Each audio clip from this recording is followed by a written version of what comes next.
Hello guys, good morning, સુપ્રભાત. તમારે મારી ચેનલમાં સ્વાગત છે. આજે થોડું લેટ થઈ ગયું છે વ્લોગિંગ કરવામાં, કેમ કે કાલે તમને ખબર જ છે કે કાલનો વ્લોગ જોયો હશે તો તમને ખબર હશે કે મારી તબિયત થોડી સારી નથી. એટલા માટે દવા લીધી હતી, શરદી ખાંસી થઈ ગયા છે અને ગળું પકડાઈ ગયું છે, તો મારો અવાજ બી સારો નહીં હોય. આ પાછળનો જે અવાજ છે એને ઇગ્નોર કરજો, કેમ કે મારી બાજુમાં છે ને સ્કૂલ છે, ઘરની બાજુમાં, તો અત્યારે ફંક્શન સમથિંગ છે. અને હું શું કહેતી હતી, હા, મારા અવાજને ઇગ્નોર કરજો. અને કાલનો મારો સીન એ જ થઈ ગયો કે મેં કાલે વોશિંગ મશીન ચાલુ કર્યું. મને લાગ્યું કે મેં વોશિંગ મશીન ચાલુ કર્યું તો પાવડર નાખીને હું બીજા કામમાં ચાલી ગઈ, તો રાતે કપડાં નાખવા આવી તો મને એવું લાગ્યું વોશિંગ મશીન તો મેં ચાલુ જ નહીં કર્યું. તો મેં વોશિંગ મશીન ચાલુ કરી અને કપડાં હવે નાખું છું. જિંદગીમાં બહુ બધા આવા નવા કાર્ય થઈ જાય છે જે આપણે કરવા નહીં હોતા. કામમાં આપણે ભૂલી જઈએ કે આ વસ્તુ આવું તેવું કરવામાં, બીજું તો કંઈ નહીં, ને તો ફટાફટ કામ પતી જાય. પણ મને એમ લાગ્યું કે ચાલુ કરે, પણ ચાલુ નહોતું કર્યું, એટલે હવે કપડાં નાખ્યા. એમાં શું છે, થાય, માણસ ભૂલના પાત્ર. હા જો, આ હું દેખાઈ રહી છું. કંઈ નહીં, મારે છે ને આજે વધારાનું વસ્તુ ધોવાની છે, તો વોશિંગ મશીનમાં નાખું છું. સમથિંગ આ સોફાનું આ કવર છે ને એ મારે ધોવાનું છે, એટલે આ ઓશિકા છે એ અહીંયા મારી સામેની જગ્યાએ મૂકું છું, કોઈને ડિસ્ટર્બન્સ ના થાય. આના ઉપર રખાય એમ છે નહીં.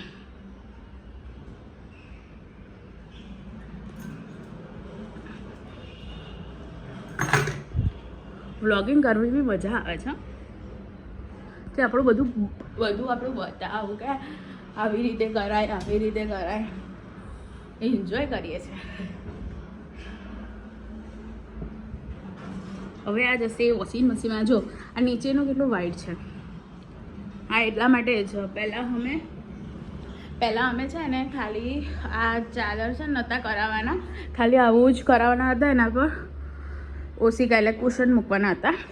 પછી મેં આમને કીધું, આપણે આ જે પાથરવાનું આવે છે ને એ કરાવી દઈએ, તો છે નીચેની સોફાનું ગાદી છે ને એ બગડે ના, એટલે એમણે વાઇટ કરાવી. આ છે ને એ કુશનના બી છે ને કવર નીકળી જાય છે, અને એ બી વોશ કરે. મેં હમણાં અઠવાડિયા પહેલાં જ કર્યા ને, એટલે અત્યારે નથી કરતી. એની જોડે મેં આ બી કર્યું હતું વોશ, પણ શું કહેવાય, આપણે બેસીએ એટલે ગંદા થઈ જાય. વાઇટ છે ને એટલે વધારે ગંદા થાય છે, પણ આપણે જ્યારે ધોઈએ છીએ ને ત્યારે ખરાબ નથી લાગતું, એકદમ ચોખ્ખાઈ રીતે ધોવાઈ જાય છે. એટલે હું આ વોશિંગ મશીનમાં નાખીશ અને મારા સોફાને આખા ક્લીન કરી દઈશ.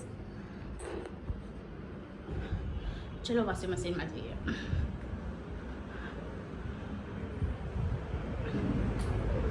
આ છે મારું વોશિંગ મશીન.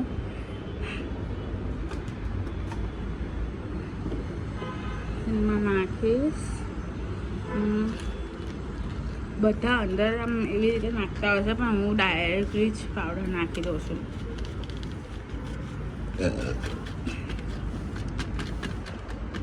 એટલે શું વધારે એ ના થાય. આપણે જો બંધ કર્યું, ક્લિક ચાલુ જ છે.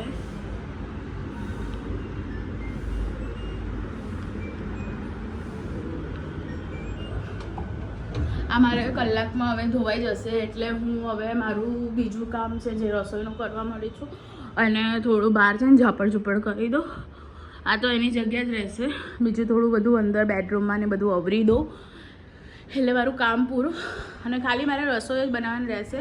અને મેં તમને જેમ કીધું એમ પ્રમાણે મારે આજે કપડાઓનો દાવપેચ થઈ ગયો. મેં કીધું સવારે કાલે મને એવું થયું કે મેં કપડાં નાખી દીધા પણ એટલે ધોવા માટે, પણ મેં મશીન જ ચાલુ નહોતું કર્યું. એટલે પછી મેં રાતે જોયું ને, તો પછી મેં કીધું કંઈ નહીં, સવારે જ મેં સવારે ચાલુ કરી અને ધોઈને મેં સૂકવી નાખ્યા છે. અત્યારે વોશિંગ મશીનના જે ગાલી છે, ગાલીચા જે ટાઈપ કહેવાય એને શું કહેવાય, એટલે આના ઉપરનું જે છે એ ધોવા નાખ્યું છે. અને જ્યારે આ ગંદુ થશે ત્યારે એનો વારો આવશે. એટલે તારા પછી મારો, મારા પછી તારો, બધાનો વારો આવશે એમ. જેમ કે મેં તમને બતાવ્યું કે મેં મોવણ નાખીને આવી હતી અને લોટ ગૂંથી અને લુવા પાડવાના હતા, તો રેડી થઈ ગયા છે. મેં લોટ ગૂંથી દીધો છે અને એમાંથી મેં જેટલી રોટલી જોઈતી હતી એના લુવા પાડે. આ વધેલા લોટનો હું છે ને બપોરની જામાં છે ને લચ્છા પરાઠા બનાવીને આ લોકોને આપું છું. વધે તો લોટને હું બાકા જ નથી જવા દેતી, એનો યુઝ કરી દઉં છું. કાં તો છે ને આ રોટલીનો પેલું નૂડલ્સ બનાવે છે ને, જેમ મેં ઇન્સ્ટાગ્રામમાં જોયું હતું કે પેલું નૂડલ્સ બનાવે, રોટલી વણી બાફી નાખે પાણીના અંદર, પછી નૂડલ્સ બનાવે. કોઈ વખત એવી રીતે યુઝ કરી દઉં છું. કાં તો રોટલી બધી બનાવીને પછી તળી દઉં છું, નાસ્તામાં ચાલે. કાં તો એ લોકોને ગરમ ગરમ કંઈક ખાવું હોય તો નૂડલ્સ બનાવી દઉં. કાં તો લચ્છા પરાઠા ઘીમાં બનાવું છું. અત્યારે આપણે થઈ ગયું છે, હું રેડી છું. હવે હું રોટલી કરી દઉં અને પછી આ લોકોને ફટાફટ. હાય ગાઈસ, જેમ કે હું તમને બતાવી રહી છું કે મેં ઝેપ્ટો પરથી શાક મંગાવ્યું છે, કે તમને બતાવી દઉં. આ ભીંડા છે, આ કુકુંબર એટલે કાકડી, લીંબુ મંગાવ્યા છે જે મને સવારે વોટરમાં જોઈએ છે, એટલે કાચા કેળા, ટીંડોળા અને ટામેટાં. એટલે 2-3 દિવસનું છે શાકની મગજમારી ના થાય. સવારનું ટિફિન હોય ને તો ફટાફટ સાંજે સુધારી દઉં અને સવારે છે ને ફટાફટ થઈ જાય. એન્ડ હા, ઓજીવાનું ગ્લુથાથોન છે સ્ટ્રોબેરી ફ્લેવરનું, જે હું યુઝ નથી કરતી પણ મારા હસબન્ડ યુઝ કરે છે ને, એટલે મને જ્યારે સ્ટ્રોબેરીનું ફ્લેવરનું પાણી એટલે મીન્સ જ્યુસ પીવાનું મન થાય ને ત્યારે હું છે ને આ યુઝ કરી લઉં છું. અને આ ટેસ્ટમાં બહુ સરસ છે. અને જે આમ એનર્જી લાગે કે આપણે કંઈક પીધું, મસ્ત લાગે છે, યમ્મી છે.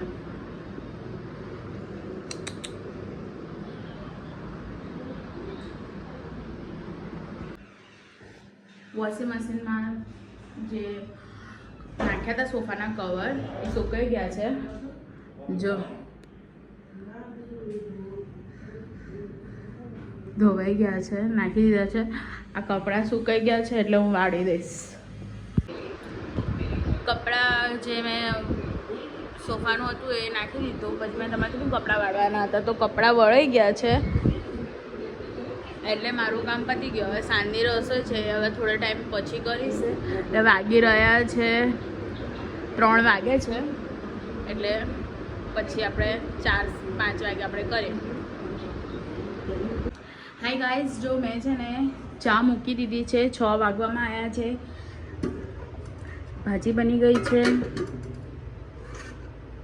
આ છે ખીરું એન્ડ સંભાર. હું તમને બતાવું મારો સંભાર.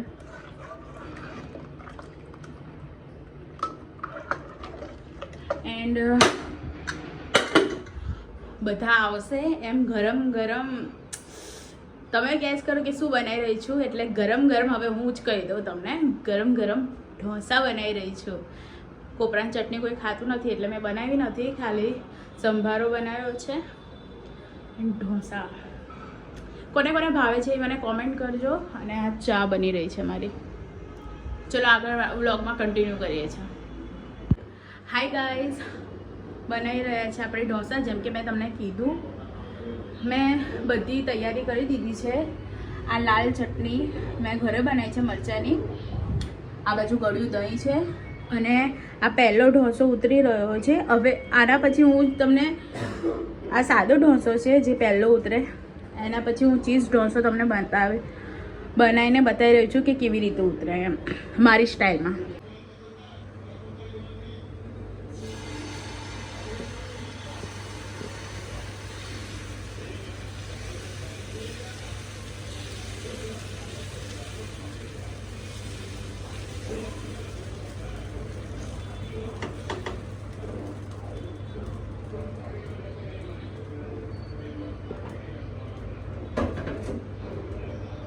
આપણે ઢોસો પાથરી લીધો છે, એના પર આપણે તેલ નાખી દઈશું.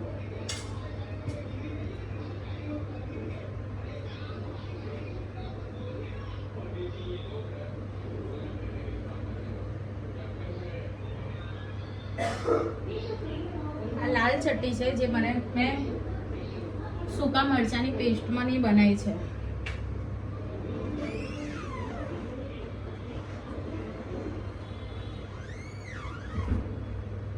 આ છે અમૂલનું ચીઝ.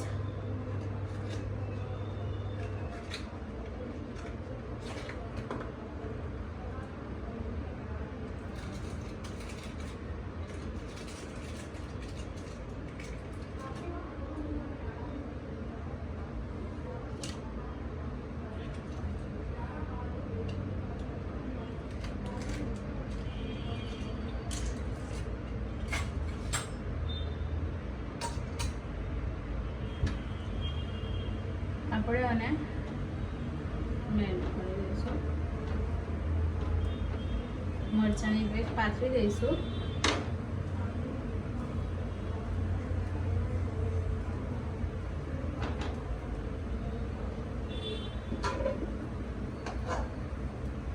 એના ઉપર આપણે માવો નાખશું.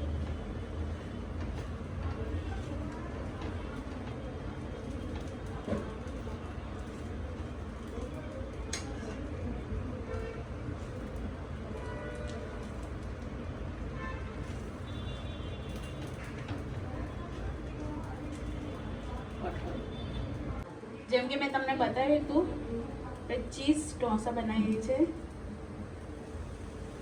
આપણે હવે નાખીશું ચીઝ.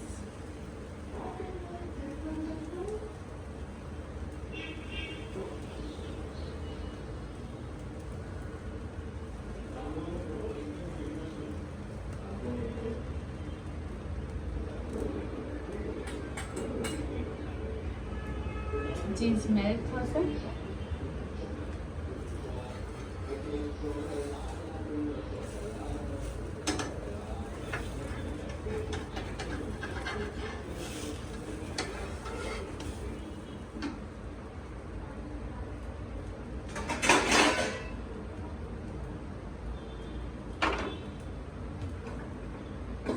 જ્યાં સુધી ચીઝ મેલ્ટ થાય ત્યાં સુધી આપણે બીજી વસ્તુ આપણી કાઢી દઈએ.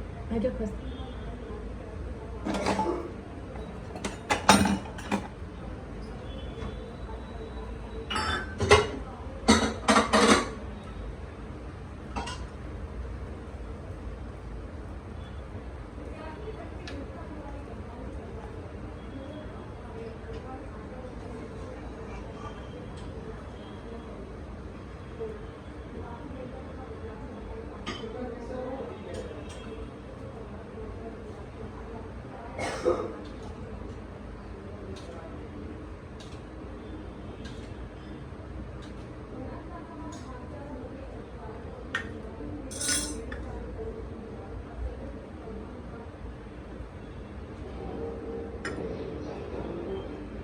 આપણો ઢોસો રેડી થઈ ગયો છે એટલે આપણે એને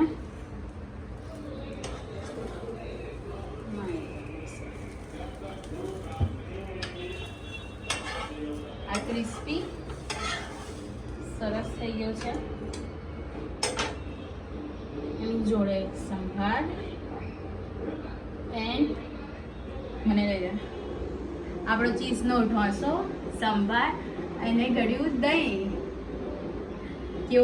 કેવી રેસીપી લાગી એ મને કોમેન્ટમાં કહેજો. હાય ગાઈસ, તમે ઢોસાની રેસીપી જોઈ લીધી હશે. હવે આ બધાને હું ઢોસા ઉતારી રહી છું, દેખી રહ્યો તમે. આ બધાને હું જમાડી દઉં. આ બ્લોગ અહીંયા એન્ડ થાય છે. એને મારી ચેનલને લાઈક કરજો, સબસ્ક્રાઈબ કરજો, એને બેલ આઇકન દબાવવાનું ના ભૂલતા, અને ખૂબ સપોર્ટ આપજો મને. ચલો બાય.